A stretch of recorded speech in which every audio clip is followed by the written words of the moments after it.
Muchísimas gracias. Yo voy a limitar mi exposición en la medida de lo posible a factores macroeconómicos, tanto argentinos como mundiales, algunos aspectos salientes de la relación bilateral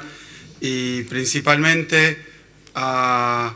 delinear sintéticamente cuáles han sido las particularidades de estos 10 últimos años en la economía argentina desde el punto de vista de las políticas económicas y su resultado. Antes de hacer eso, quería hacer un breve comentario. Sabrán ustedes que se han llevado adelante y he participado como ministro de Economía de mi país de las reuniones que tuvieron lugar en Washington del Fondo Monetario Internacional, el Banco Mundial y también los ministros del G20.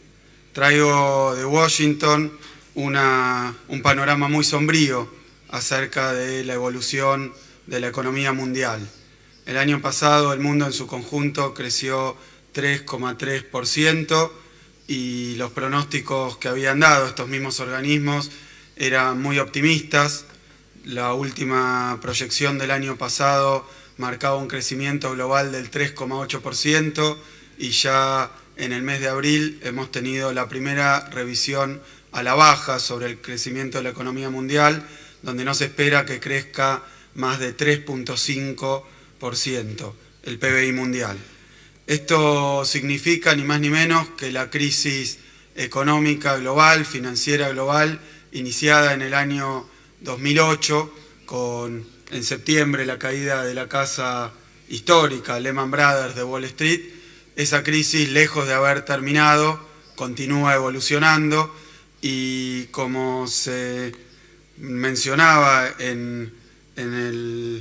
las reuniones que se llevaron a cabo en Washington, la novedad es lo que yo llamaría el desplazamiento de esa crisis. Esa crisis se inició en Estados Unidos, fue una crisis que todo el mundo atribuye al descontrol en términos de regulación financiera, a la aparición de instrumentos especulativos de crédito, derivados y diferentes modalidades de inversión absolutamente especulativas, no gravados por impuestos y cuya actividad se desarrolló en buena medida en paraísos fiscales. Por eso creo que podríamos llamarlo hoy un descontrol en la regulación financiera internacional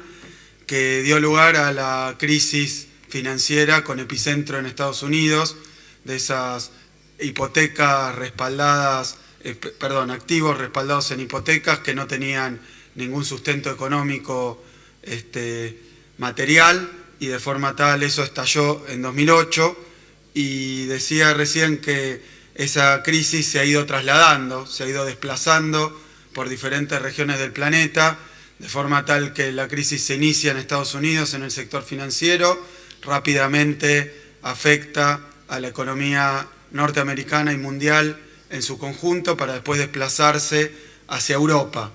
Europa se encuentra con un sufrimiento muy grande todavía hoy en los países más débiles, los llamados por sus siglas en inglés cerdos, pigs, Portugal, Italia, Irlanda, Grecia y España. Son países que tienen tasas de desempleo cercanas o superiores al 20%. Son países que 10 años atrás parecían tremendamente sólidos por haber aplicado una serie de políticas instrumentadas en la Unión Europea y que hoy no encuentran un horizonte de salida para su profunda crisis. Es decir, de Estados Unidos se desplaza a Europa y hoy estamos viendo que el crecimiento no vuelve al mundo en su conjunto, pero que la economía norteamericana muestra algunas señales tímidas y fluctuantes de recuperación, pero las que empiezan a sufrir ahora son las economías emergentes. Es decir, que la crisis que se inicia en el mundo más desarrollado y en las economías centrales ahora está llegando a la periferia del planeta y a las llamadas economías emergentes y probablemente, si esto es así, esa crisis que se inicia en Estados Unidos termine descargándose sobre las espaldas de los pueblos más pobres del mundo. Esto no es simplemente una cuestión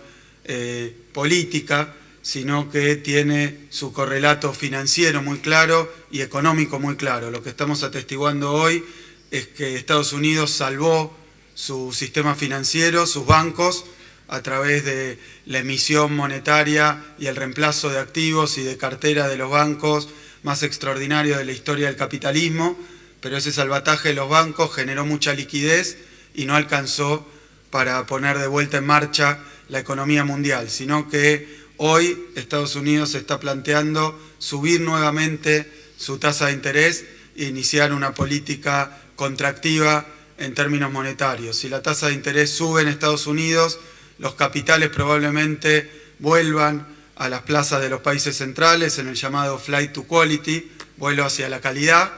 y entonces veamos fuga de capitales masiva en los mercados emergentes con las consecuentes fluctuaciones cambiarias y financieras que van a afectar a las economías en desarrollo. Y al mismo tiempo, la recomposición de la tasa de interés implica el fortalecimiento del dólar. Se está hablando ya de un superdólar porque el dólar se apreció 10% con respecto a la canasta de monedas internacional, y eso significa que cuando se aprecia el dólar caen también los precios de las commodities y las materias primas de exportación. Eso quiere decir que nuestros países van a estar sometidos por decisiones que se toman en los centros financieros y de poder mundial,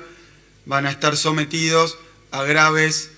peligros en el terreno económico. La caída del precio de las materias primas ya ha afectado a las economías exportadoras como la rusa, como la nuestra, y la fuga de capitales también ha tenido sus consecuencias en las diferentes plazas financieras con devaluaciones en muchos países en vías de desarrollo, junto con salida masiva de capitales, encarecimiento del crédito. Es decir, que probablemente lo que estemos viendo es como ese tren de la crisis llega a la estación de los países menos desarrollados. Si eso es así, probablemente no encontremos, y tenemos que saberlo, no encontremos, por lo que yo he escuchado en Washington, ninguna reacción paliativa de parte de los organismos financieros multilaterales de crédito, ni de las grandes potencias, sino que por el contrario, lo que va a ocurrir es que la crisis va a llegar a los países emergentes y vamos a tener que ser los países emergentes los que encontremos una respuesta a esa crisis mundial que nada tiene que ver con nosotros, ni en su desarrollo, ni en su evolución. Esto lo marco simplemente para encuadrar la importancia estratégica de la alianza que existe entre Rusia y Argentina, así como entre diversos países en vías de desarrollo. El multilateralismo en las relaciones económicas internacionales no solo es un discurso, sino que tenemos que trabajar prontamente para que todos los instrumentos que tengamos de cooperación financiera, comercial, productiva, industrial, económica en general, se lleven adelante. Y eso parte obviamente de decisiones políticas de nuestros líderes, como las importantes visitas de 2008 del presidente ruso a Argentina, de 2010, de la presidenta argentina a Rusia, de 2010 y 2014 de los presidentes rusos a Argentina, y ahora esta visita que estamos devolviendo con la presencia de buena parte del gabinete, porque le asignamos una importancia práctica muy alta a las posibilidades que hay de coordinar política económica y de generar lazos financieros, comerciales y productivos más estrechos con Rusia. En ese sentido, ante este marco internacional, quería dar una breve conclusión también, cómo afecta esto a nuestras economías. Nosotros, Argentina, en 2001 experimentó su peor crisis histórica, con un default que fue también el default más grande de la historia del capitalismo, 81.000 millones de dólares en títulos privados, del sector privado con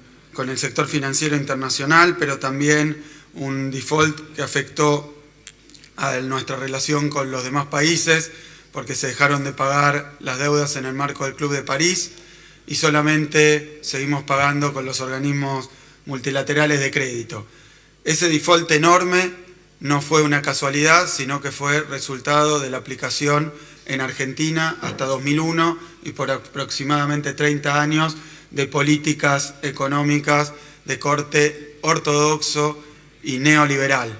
que en Argentina tampoco se aplicaron por decisiones propias de la Argentina, sino que fue la presión del sobreendeudamiento externo lo que obligó a los sucesivos gobiernos, algunos de ellos a regañadientes, otros con conformidad, a aplicar políticas económicas ortodoxas. Esas políticas económicas ortodoxas fueron las políticas del ajuste permanente y significaron para los argentinos, para el pueblo argentino, la pérdida de las prestaciones sociales del estado de bienestar, pero además la profunda desindustrialización del tejido productivo del país. Eso ocurrió hasta el año 2001 y a partir del año 2003, donde asume el presidente Néstor Kirchner,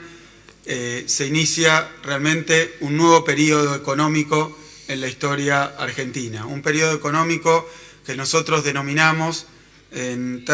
materia de políticas de crecimiento e inclusión social. Lo explico porque hoy, cuando estuve estos últimos días en Washington, me encontré con la sorpresa de que 7 años después de aplicar políticas de ajuste para tratar de salir de la crisis mundial, por primera vez el Fondo Monetario Internacional y el G20 está hablando de políticas de inversión pública en infraestructura y está hablando también de políticas de inclusión social. Es decir, está reconociendo que no alcanza con salvar al sector financiero y a los bancos para que la economía capitalista funcione, sino que por el contrario, muchas veces hace falta un Estado que con liderazgo y con capacidad de intervención pueda dar un sesgo a las políticas económicas que permita generar demanda interna. Esta demanda interna viene a sustituir aquello que el sector privado no hace. Paradójicamente, después de salvar los bancos en Estados Unidos y en Europa, hay muchos fondos frescos, pero el sector privado no invierte. Y lo que nos enseña la teoría económica es que el Estado puede tener un papel central en generar políticas contracíclicas que fortalezcan el clima de inversión privada porque generan demanda a través de la inclusión social y de las inversiones grandes en infraestructura. Esa demanda que genera el sector público no sustituye al sector privado, pero le da un clima de negocios que le permite, a su vez, acompañar ese proceso con más inversión. Digo esto porque 7 años después del estallido de la crisis, por primera vez en los centros internacionales se empieza a hablar de una política económica distinta, pero que coincide ciertamente con lo que hizo Argentina a partir del año 2003. A partir del año 2003, cuando en Argentina había cerca de 25% de desempleo, 50% de pobreza y una relación entre el Producto Bruto argentino y su deuda del 166%, es decir, la deuda representaba 1 año y medio de la producción total de Argentina, era absolutamente impagable. Lo que se decidió hacer, lo que decidió hacer el presidente Néstor Kirchner y después continuar la presidenta Cristina Fernández de Kirchner, es aplicar una política económica completamente distinta. Esa política económica tiene que ver justamente con la redistribución de la riqueza en el país. Sabemos que muchos piensan que las políticas de redistribución son tachadas por muchos de populismo, de ideas que están fuera de moda y fuera de lugar en el mundo actual. Porque la exclusión social genera permanente conflicto social, genera muchísima inestabilidad e incertidumbre y además la exclusión social nos quita una herramienta central cuando el mundo no ayuda con su demanda, que es justamente la demanda producida en el mercado interno. Nosotros hemos fortalecido un mercado interno que hoy es floreciente gracias a una batería de políticas de inclusión social. 50% de la población argentina no tenía plata para terminar el mes y a partir de las políticas que se han aplicado, hoy lo que hemos visto es que se logró que 6 millones de nuevos puestos de trabajo sean creados, 6 millones de argentinos que estaban en edad de jubilarse y no recibían beneficios jubilatorios, hoy forman parte de nuestra población jubilada. También hemos creado diversas políticas universales para aquellas familias que tenían problema también de ingresos, como es la asignación universal por hijo, y toda esta batería de política, que parece política social, resultó, como esperábamos, ser sana, poderosa y efectiva política económica, porque al incluir a todos estos argentinos dentro de su dignidad, también conseguimos incluirlos en el mercado. Ese mercado interno argentino hoy es un mercado robusto que ha permitido de nuevo que las empresas produzcan y puedan colocar su producción que antes, con la enorme exclusión y polarización social que había, no podían hacerlo. De la misma manera, hemos trabajado fuertemente en obras de infraestructura. Lo tengo aquí al ministro Devido para contarles que después de 30 años de abandono se ha llevado adelante el plan de infraestructura social, es decir, de vivienda, de ferrocarriles, de puertos, de energía, más grande de la historia como periodo de 10 años seguidos. Es decir que, por un lado, fomentamos el consumo y, por otro lado, generamos inversión. Estos dos resortes nos permitieron crecer a una tasa anual acumulativa del 5,6%. Es la etapa de mayor crecimiento en toda la historia argentina si se toma el periodo continuo. Y ha sido un crecimiento que implicó también una mejor distribución de la riqueza. Por lo tanto, hoy tenemos a una fuerza de trabajo, una clase trabajadora organizada en sindicatos que discute sus salarios, que mejora sus condiciones de vida, que consigue blanquear sus ingresos, al mismo tiempo que tenemos a la población más vulnerable con capacidad de alimentarse, de consumir y, por tanto, generando demanda agregada para las empresas. Es por eso que este modelo, que hoy entendemos que empieza a presentarse como una alternativa para encontrar una salida de la crisis mundial, que no se ha encontrado de otra manera, solo a través de la política monetaria y del salvataje bancario, este modelo ha sido la receta que ha encontrado la Argentina para crecer, con un elemento muy importante adicional, que es que Argentina durante estos 10 años, además, se ha sacado de encima el peso, el lastre de la deuda externa. Podemos decir hoy que Argentina era uno de los países más endeudados del mundo y ha sido el país que más se ha desendeudado en el planeta. ¿Cómo lo hemos hecho? Básicamente llevando la relación de la deuda externa con el Producto Bruto Interno de 166%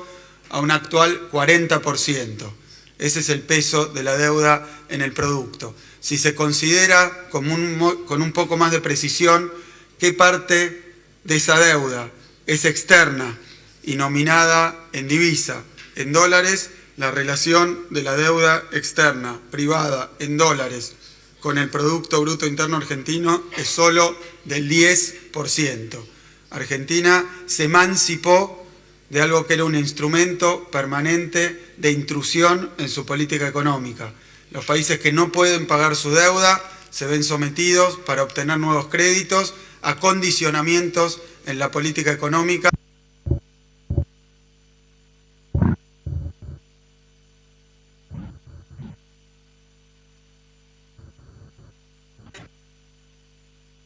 que les impiden tener soberanía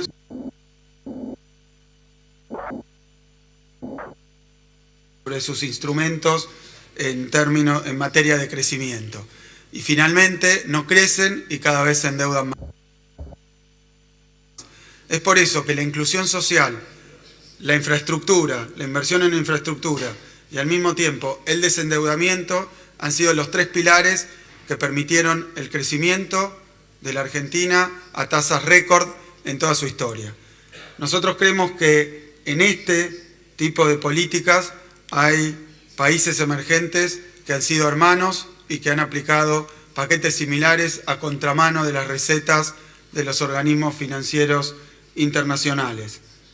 Nosotros hemos sabido ser durante la década de los 90, dicho por sus propios voceros, el mejor alumno de los organismos financieros internacionales, y fue así que desembocamos en la peor crisis de toda nuestra historia.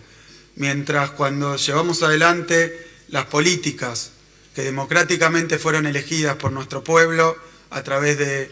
la elección primero de Néstor Kirchner y después la elección y reelección de Cristina Fernández de Kirchner, nos ha ido bien. Nos ha ido mucho mejor. Y hemos logrado reconstruir un aparato productivo que había sido absolutamente sepultado. Hoy estamos de nuevo con capacidad de acceder a los mercados financieros internacionales, hemos sufrido ataques de todo tipo,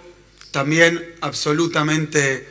injustificados y que tienen precisamente que ver con que estas políticas no son las que esperan los centros financieros internacionales. Ellos viven de prestarle a los países, endeudarlos y obtener ganancias multimillonarias a costa de nuestros pueblos. Nosotros hoy, que hemos logrado emanciparnos de esas cadenas, podemos decir que hay otra política económica y que hay otra posibilidad de asociarse entre países y pueblos que piensan lo mismo y que piensan fundamentalmente en el bienestar de su gente. Es por eso que para nosotros el haber llevado adelante estas políticas económicas nos da una plataforma fundamental también para, en el marco de nuestra propia soberanía, determinar con quién nos queremos asociar y con quién no. Qué países nos ayudan y qué países no nos ayudan. Es por eso que el multilateralismo llevado a la práctica está expresado en acuerdos como el que vienen llevando adelante el gobierno ruso y el gobierno argentino, que han sido fructíferos, que han potenciado la relación comercial a un crecimiento de más del 500% en estos últimos 10 años y que han permitido y nos permiten hoy dar un paso adicional. Necesitamos que Rusia conozca las oportunidades que hay en Argentina, necesitamos que las empresas argentinas conozcan las oportunidades que hay en Rusia, la complementariedad entre nuestras economías es evidente, es notoria y tiene un potencial realmente muy vasto. Es por eso que estamos acá, hemos venido a firmar importantísimos acuerdos de inversión de empresas rusas en Argentina para la construcción de obras de infraestructura, pero también las oportunidades que hay de intercambio en términos industriales, por eso de infraestructura va a hablar el ministro De Vido, en términos industriales va a hablar ahora la ministra Giorgi y en términos de productos agropecuarios va a hablar también nuestro ministro Carlos Casamichela. El potencial de intercambio es todavía más vasto, tenemos muchas oportunidades, pero el poder explotar esas oportunidades depende de que nuestras políticas económicas sigan firmes, pensando exclusivamente en el beneficio de nuestros pueblos, primero de respectivamente el pueblo argentino y el pueblo ruso, y después de la enorme posibilidad de crecimiento conjunto que estos acuerdos nos abren. Muchas gracias.